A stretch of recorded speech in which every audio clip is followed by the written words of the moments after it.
We are live on the YouTube, but let us wait for a couple of minutes more.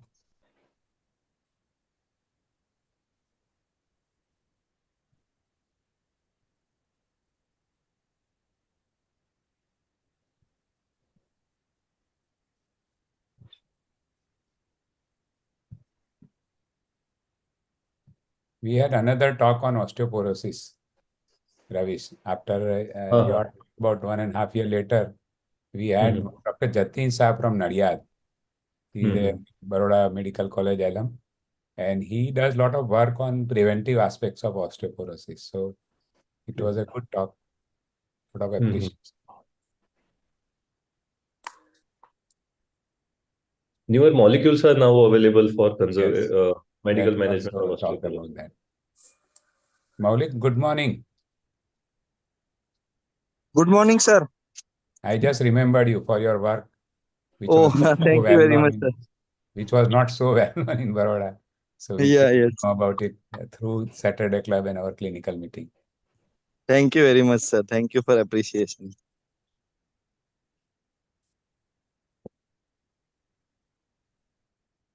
We can start now. So, good morning, friends. Welcome back to Saturday Club of Baroda morning meeting. And today we have a very interesting topic that is aging spine and its problems. And for that, we have Dr. Ravish Patel, who is very well-known orthopedic surgeon, spine surgeon in Baroda. And he was already our guest speaker a couple of times in the past. Once he talked about special spine situations, conditions, and once he had talked about osteoporosis. So today he'll be talking about aging spine and its problems. His brief introduction is that he is a MS Ortho, and he has done his fellowship in advanced spine surgery from Singapore, endoscopic spine surgery in South Korea, pediatric deformity fellowship at South Korea, and minimal invasive spine surgery in Mumbai. So with this brief introduction, I invite Dr. Ravish to tell us about aging spine and its problems. So over to you, Dr. Ravish. Good morning, everybody. And thank you once again for inviting me for this Saturday Club meeting. I had given 2 talks in the past. One was about experience versus evidence-based spine care, and the second one was about osteoporosis. So this third talk is in the same spectrum. So today we will be dealing with what are the problems degenerative spine.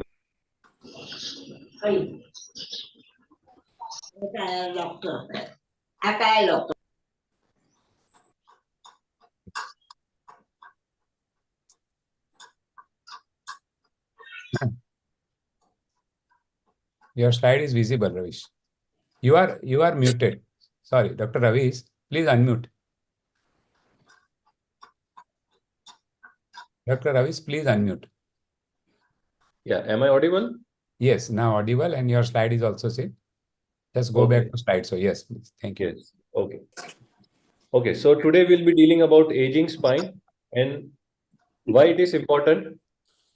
Because life is motion, and we are as a human being we are capable of moving around, and all this flexibility that we have is contributed to one important structure of our body, and that is spine.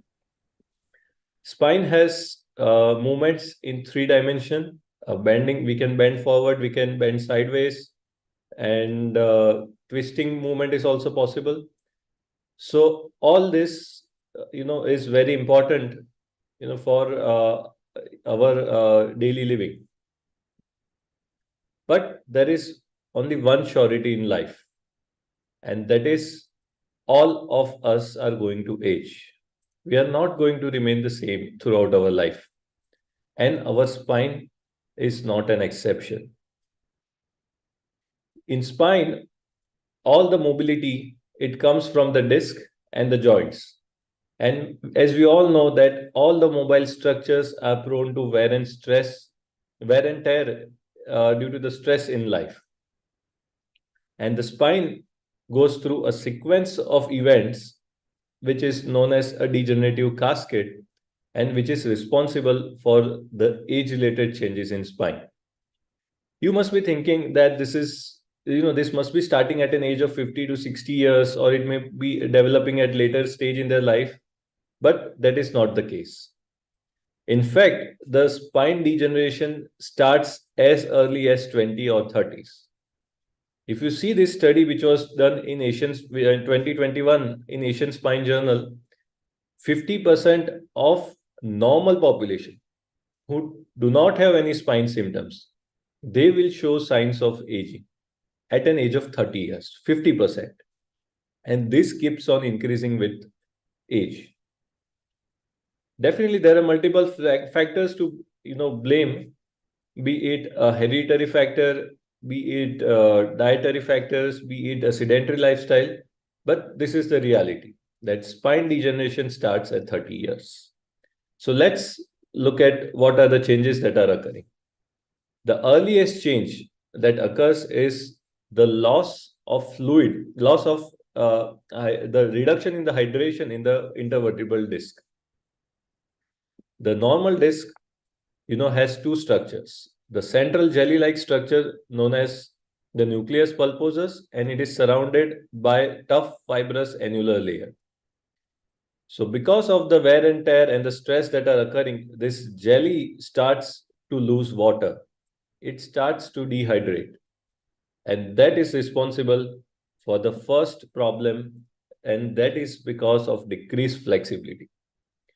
So this decreased flexibility give rise to the commonest problem, which is known as low back pain. Patients usually present to us in such a manner that this 33-year-old gentleman was trying to pick up something, and suddenly he had severe pain, very severe pain. He is not able to move. Neurological examination is normal in such cases, but they are severely disabled because of pain.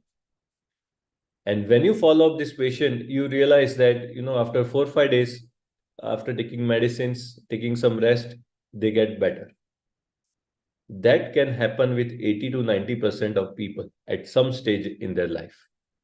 Good part is that majority of them will recover, but certain patients may develop a recurrent back pain, or some patients may develop a chronic back pain, which usually presents as a dull low back pain, or a burning upper back pain, or a stabbing posterior pelvic pain. It is important to note that when you rule out all the pathological causes and you come to this diagnosis that this is a simple acute or a chronic low back pain, the treatment is essentially conservative. We have discussed this in our previous talks, and so we won't go into the detail of this. But briefly, I would like to mention that in this acute back pain, there are 3 stages of management. First is the acute stage, where we advise patient to take some rest, medicines, physiotherapy. Then comes the subacute stage, where we encourage them to exercise more. We correct their vitamin D, calcium levels. We make sure that they follow a routine, good posture precaution. And from 3 months onward, they are essentially back to normal. All the restrictions that we advise them to avoid, sitting cross-legged, lifting weight, bending forward, is temporary. It is not permanent at this in this pathology. Nowadays, studies have shown that early return to work is encouraged, and that's why we don't advise them bed rest for more than 3 to 7 days. And this study about occupational health mentioned that back pain is a self-limiting condition, and it is important that the worker should resume work as early as possible, and if necessary, some duties can be modified, but early return to work is encouraged. So the new mantra is exercise is the best medicine. Sit less, move more. When people ask me what kind of exercise, I say that there are recommendations for all kinds of exercise, be it aerobic, be it McKenzie, be it yoga, be it physiotherapy. All this are suitable provided you take it from a proper trained person, and those exercises should not aggravate your current pain. Now, moving forward in the degeneration cascade, as you know, as we mentioned as we saw previously, that the disc, the nucleus pulposus, it starts to lose water. Sometimes the surrounding annulus layer also weakens, and some unfortunate patients may end up having a herniated disc. Now, it is not a single term, a herniated disc. There are multiple presentations. So, if you look at the MRI of such patients, the black disc is the sign of degeneration. Sometimes they mention in the report that there is an annular tear, which is nothing but the break in the annulus. You know, many of the patients with acute back pain may have an annular tear, and body is trying to restrict the movement in order to prevent a herniation. So that is very important to note. And when the fragments, the nucleus pulpus fragments are herniated but still confined within the posterior longitudinal ligament, it is known as contained disc herniation. And when it breaks all the barriers, that is the time when we coin the term disc protrusion. Sometimes the disc herniation is so severe that the majority part of the disc of the nucleus pulposus is outside the normal intervertebral space and it goes into the spinal canal. So this is known as extruded or sequestrated disc. So how do these patients present? The here classical difference here is these patients may have back pain, but they classically have a sciatica, a lower limb radiculopathy. Some of these patients may have weakness also. Some of the patients may have difficulty in passing urine and passing motion. When we get an MRI and when we see that there is a disc herniation, many times patients believe that this will go back and they will get better. But that is never going to happen. Herniated disc can never go back inside. It heals by a process of inflammation. So whenever there is it is important to note here that the disc is a avascular structure. So whenever there is a herniation, the disc material is recognized by our body as a foreign material. So there will be an inflammatory process and that will lead to phagocytosis. If our body is successful in removing that herniated part which is pressing on the neural element, the patient may get better. If it resolves partially, there may be a partial response, and in some cases, it doesn't resolve at all. So this inflammatory process takes about 4 to 6 weeks. And that is why, lumbar disc herniation, we recommend conservative treatment for initial 3 to 6 weeks. And medicines, gabapentin, pregabalin, gel application, physiotherapy, steroid, all this can help.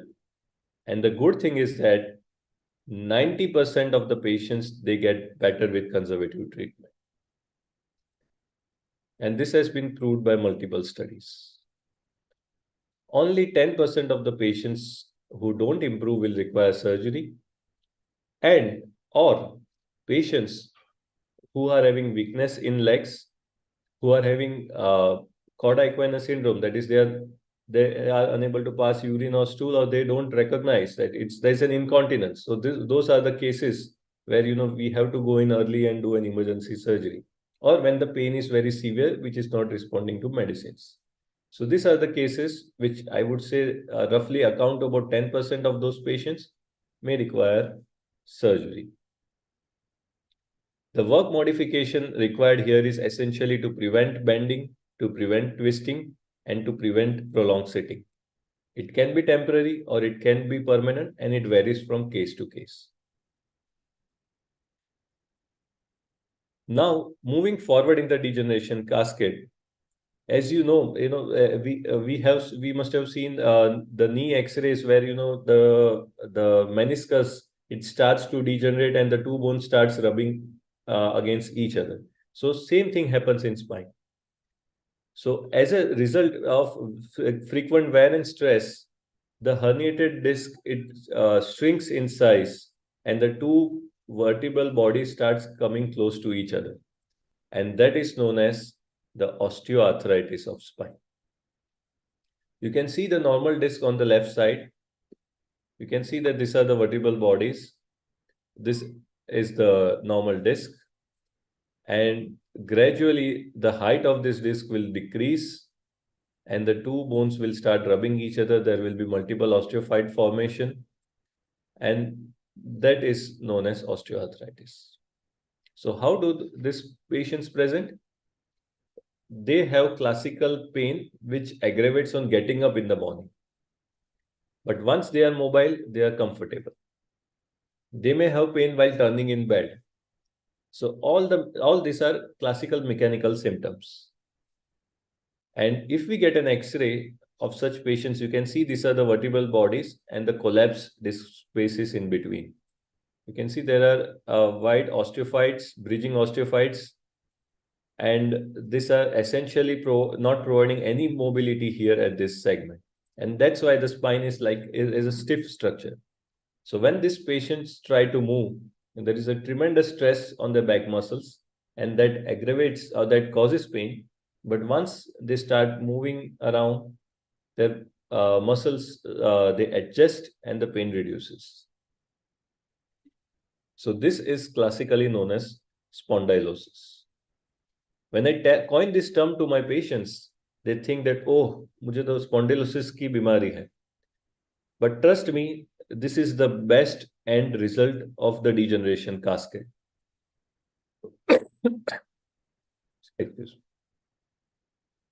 So all this degeneration cascade, it ends either as a stable spine ankylosis, which is a favorable end to this degeneration cascade, or it may end as an unfavorable degeneration, which may give rise to a stenosis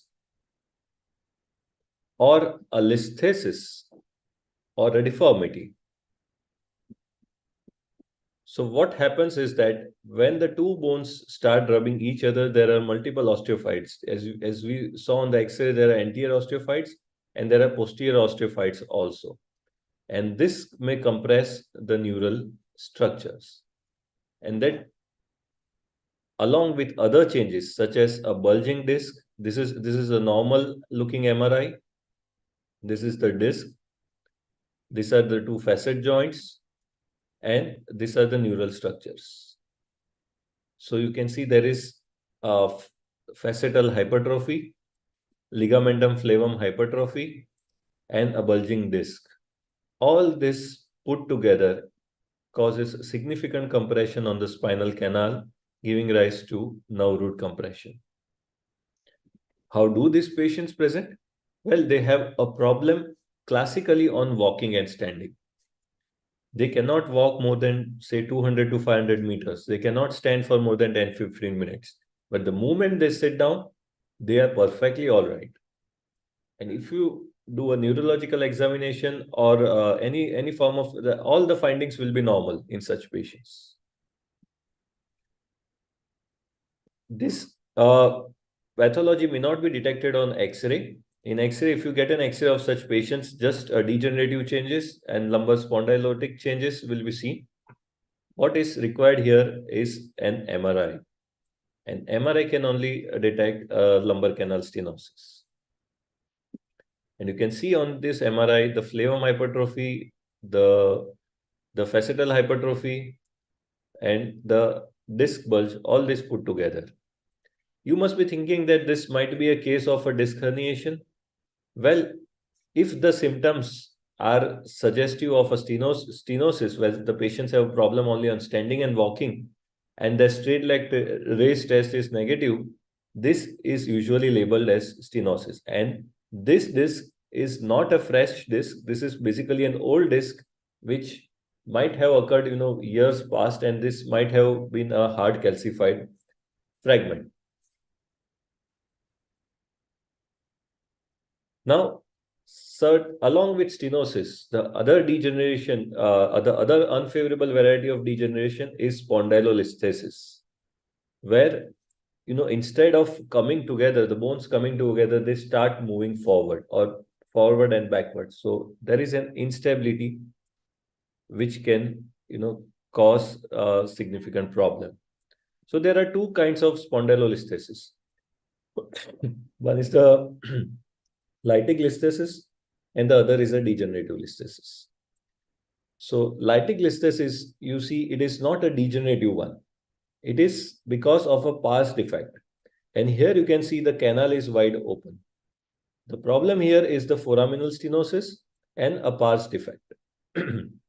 Whereas if you look at the degenerative listhesis, you see that they have an arthritic facet, there is a flavum hypertrophy, and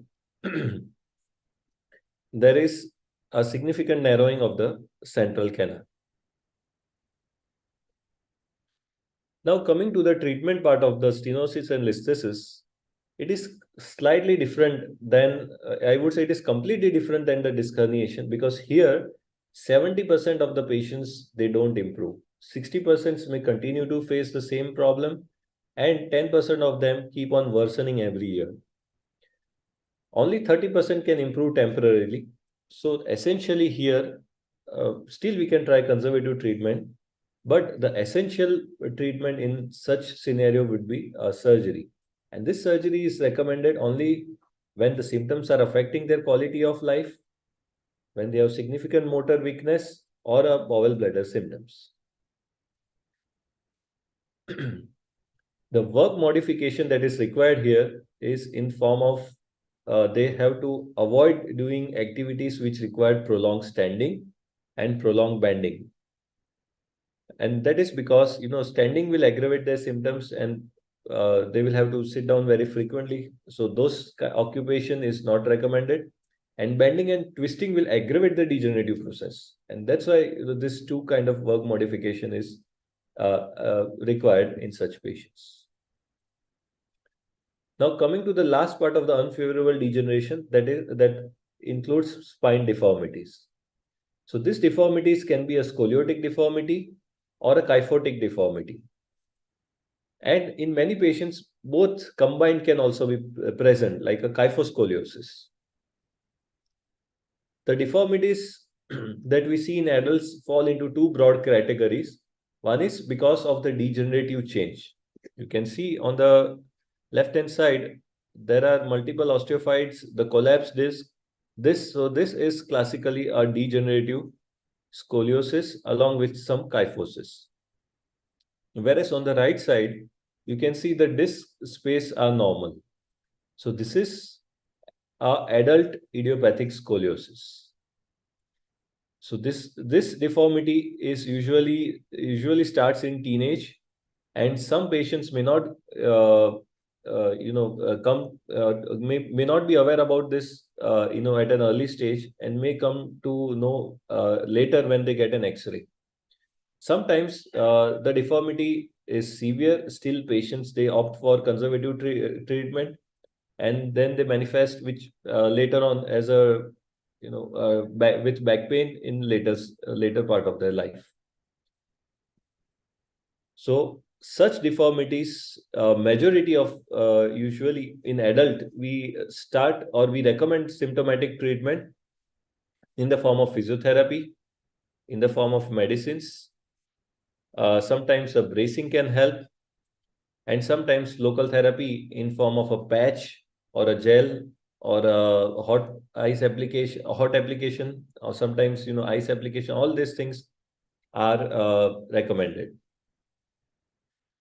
In certain cases, the symptoms may not be because of deformity, but they may have a listhesis and stenosis at particular level, and that may be the main reason for their symptoms.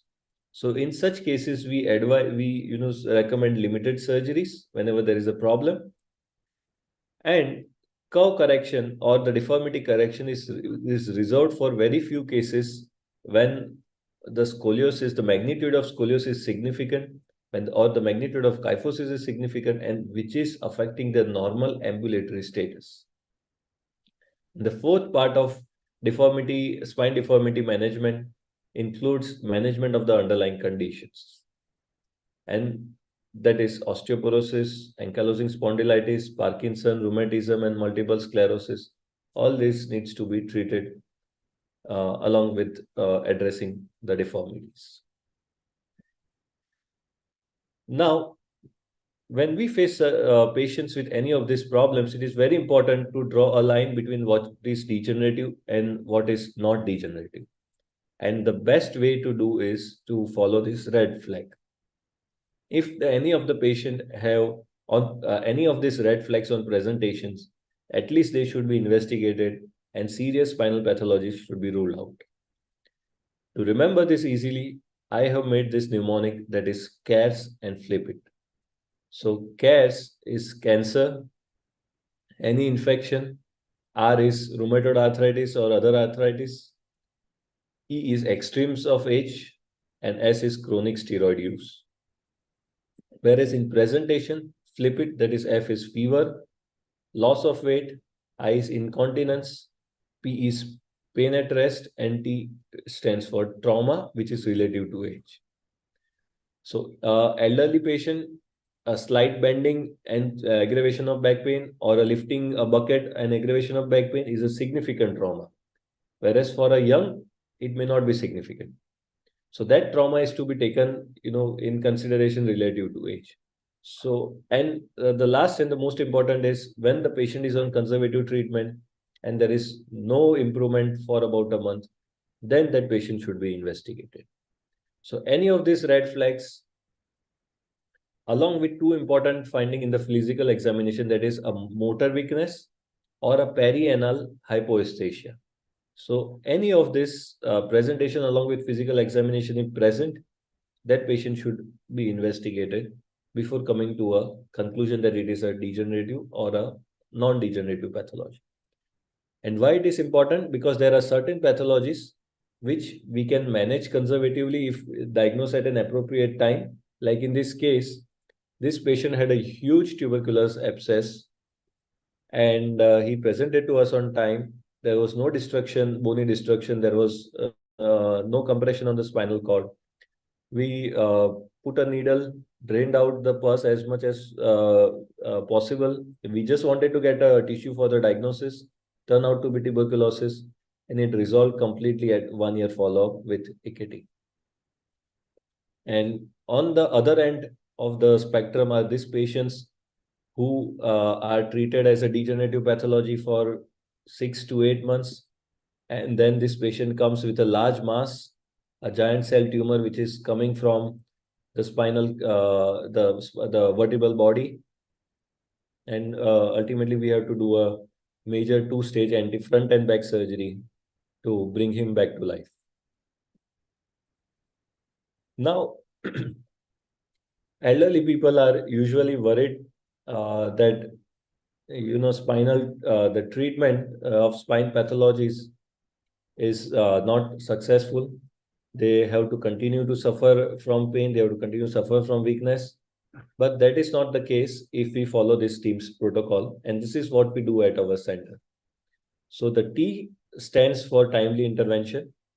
Whenever we see such patients, we make sure that they get an adequate treatment, timely treatment, and be it a conservative, be it a surgical treatment, but proper addressing the diagnosis and giving a proper treatment is what is essential.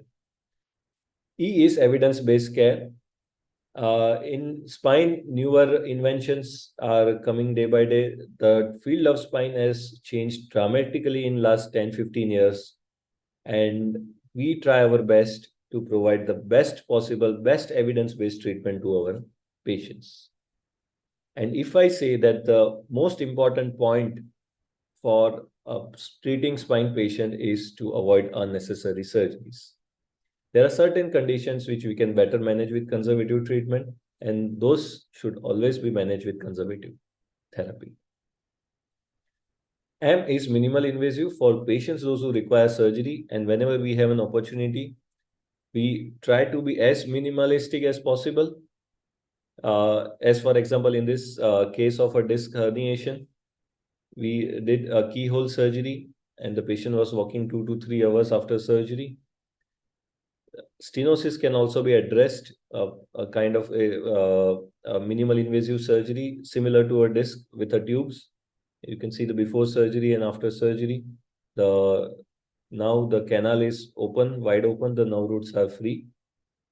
Similarly, listesis surgery, which was done in this fashion. Even today, we do certain cases with open surgery, but that can, in selected cases, be managed with a minimal invasive technique where we put screws and we decompress, we put cage through small hole, and not only the incision size, but also the blood loss, also the risk of infection, hospital stay, early recovery.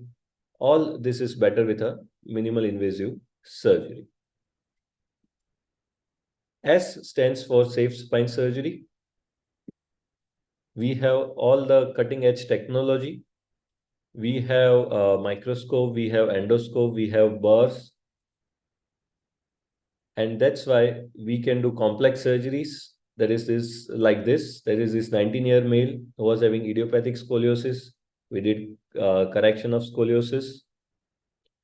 Another patient, 17-year male, grotesque curve, about 80 degree of curve, got corrected.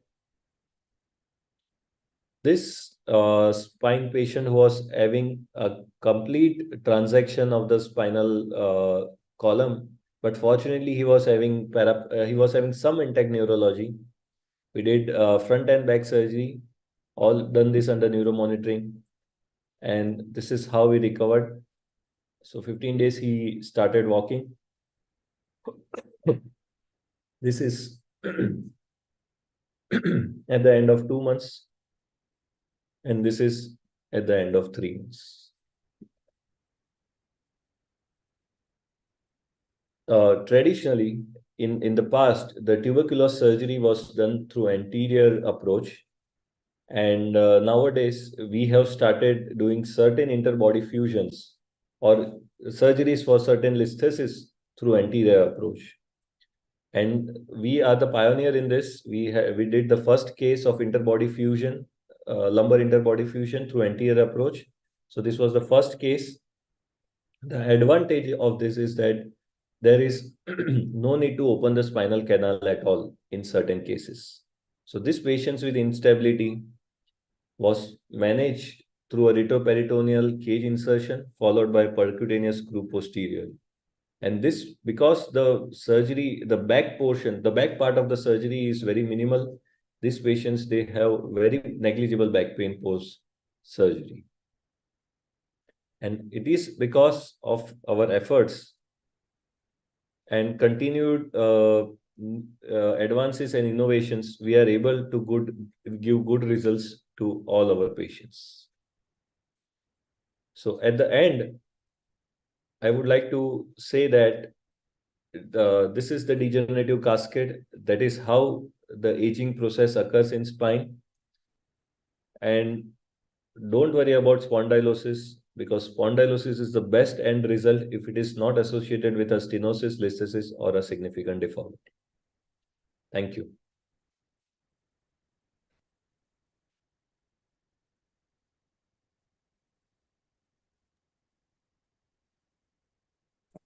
Thank you, Dr. Ravis, for that excellent, simplified talk on what we can understand. Those who are not orthopedic surgeons can also understand this. So now the house is open for discussion, questions, comments.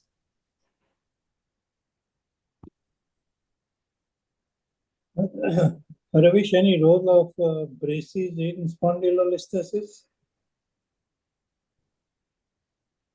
Thank you, sir, for a very wonderful question. I think brace is almost prescribed universally by all the doctors in cases of spondylolisthesis. But there is a beautiful study which is done in New England Journal of Medicine, and which states that wearing a brace does not make any difference. It is whether patients those who were braced and the patients those who were not braced, the outcomes were same. So wearing a brace does not make any difference. The only utility of brace I would say, is twofold. One is that when you have a brace, you have some kind of support. You prevent bending movement. You prevent sudden twisting of your spine. So that may give rise to some sort of pain relief. And second is that that brace may provide some support to your lumbar back muscles, but for a listhesis it does not make any difference. It does not, that the slipped vertebrae will never come back to its place with the brace. Will it prevent further diseases? No, sir, no. No.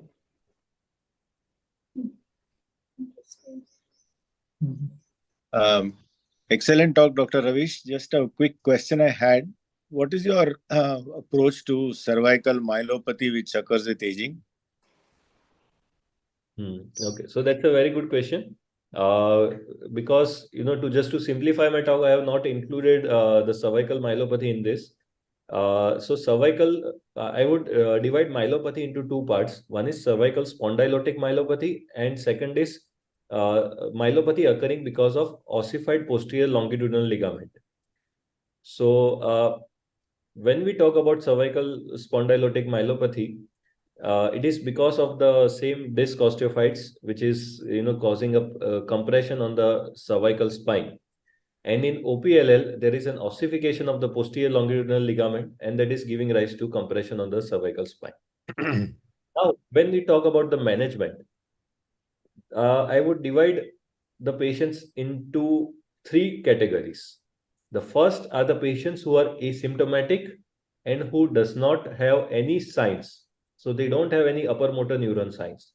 So those patients can be managed on observation. They should be explained that any neck injury can worsen your situation or condition, and so you should be careful about that. So those patients can be managed conservatively. Second are the patients who are asymptomatic. They don't have symptoms, but they have signs. They have features of myelopathy. Here, the literature is divided whether to go for a conservative treatment or to go for an operative treatment. If the patient is willing to accept the risk, I think this is the best time to operate before they develop actual symptoms. And third are the patients who are symptomatic and who have signs as well. So definitely here there is no other treatment apart from surgery in cervical myelopathy. And surgery is basically, I mean, there are different types of surgery, which is advocated. So, believe in endoscopic resections and things like that. What is your opinion, sir? So endoscopy is more common in lumbar spine. In cervical spine, there are few doctors and a few centers in the world who are doing endoscopy. So the surgeries can be either an anterior approach surgery or a posterior approach surgery initially to begin with. So the anterior approach surgery are again two types. One is when we just remove the disc and put a spacer in between and put a plate in front. So that is anterior cervical discectomy and fusion. The second, in certain cases, we have to remove the whole vertebral body, which is known as anterior corpectomy. So in that we remove the whole body, we put a cage and we put a plate. So these two are anterior surgeries. When you talk about the back surgeries, it can be a laminectomy where we just remove the bone, or a laminoplasty where we lift bone from one side, put something to hold there, just to increase the canal size, and allow the cord to fall back. So that is laminoplasty. And the third is laminectomy with fusion, where we not only remove the posterior lamina, but we fuse we put screws and we fuse the vertebral bodies as well. Thank you so much. Thank you. Thank you for asking that Dr. question. Palani, you have some questions. Dr. Yes. Palani, welcome to Saturday Club. Yes. Wonderful disposition, Dr. Ravish. And I have a question, that is old age people with stiff back and pain mainly only when they are doing actively during the daytime. They are having active roam around or something, and they are getting relieved during the rest, and the back is stiff. What could be the reasons? No leg pain, right? No leg pain and no motor weakness or no other SLR negative and no bladder bowel dysfunction, anything, no weakness, and only the stiff back and relieved by rest. Good rest relieves the pain. Yes. So I am assuming that the other pathologies are ruled out. There is no ankylosing spondylitis, there is no rheumatoid arthritis. So if that is the case, then this is mainly attributed to the osteoarthritis of the spine that was mentioned about spondylosis. So what happens is that because of the aging process, as mentioned in the talk, the disc height reduces, the two bones start coming close to each other, the spine becomes stiff, and it is because of that this patients may have problem, in doing activities, moving around and bending. All these activities are painful, and the moment they lie down, they Yes. are as good as normal. Yes, as good as normal. Yes. Yes. So in such situations, I think physio, conservative treatment, medicines, all this can help. I would like to mention here one more condition, which is important to know as a doctor, that is diffuse idiopathic skeletal hyperosteosis, that is DISH. So this is a condition when the disc osteophytes are so significant that they start bridging the vertebral bodies.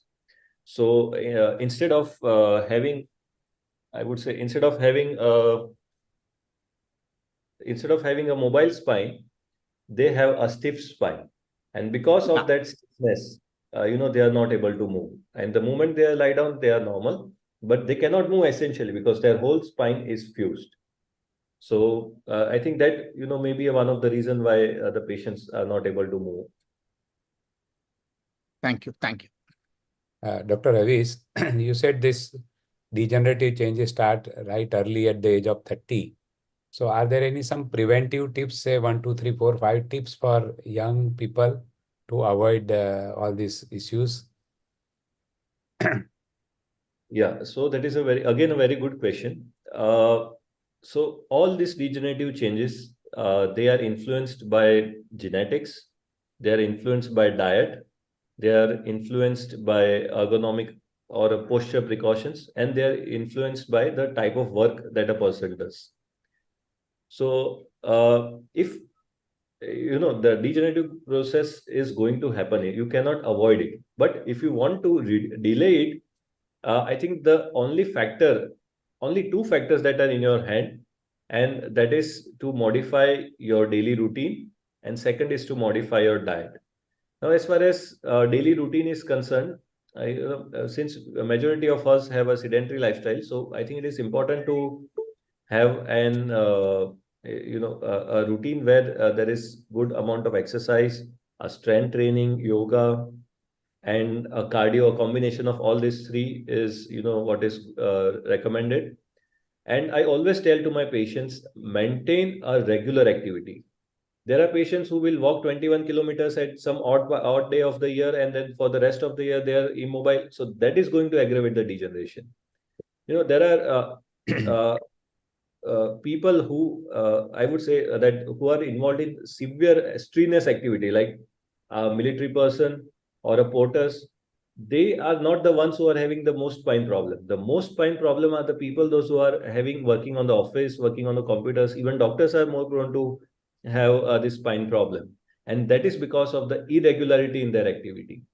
And that's what I would focus, that to maintain a regular activity, whatever you like, you do yoga, you do whatever kind of exercise, but be regular in that, and that is very important. And second is a healthy diet. Even though studies have not proven a direct correlation between degeneration and a diet, but I think there are nutritional problems which can aggravate or which can accelerate the degeneration, and we see it very common in our practice. Thank you. Any more questions or comments from the audience? Okay. So we call it a day now. Thank you, Dr. Avis, once again for Thank you. joining us. And I think it's a series, it seems. You said it's a trilogy now. So we expect some more talks about spine, which will be useful to know. common people like us. So thank you very much, Dr. Ravish. It was Thank you. wonderful to have you with us. And we meet next Saturday again with Dr. Bhavin Parikh. Will be talking about some ear problems to us. So thank you all. We meet again next Saturday. Thank you, Satish bhai. Thank you. Good. Thank you.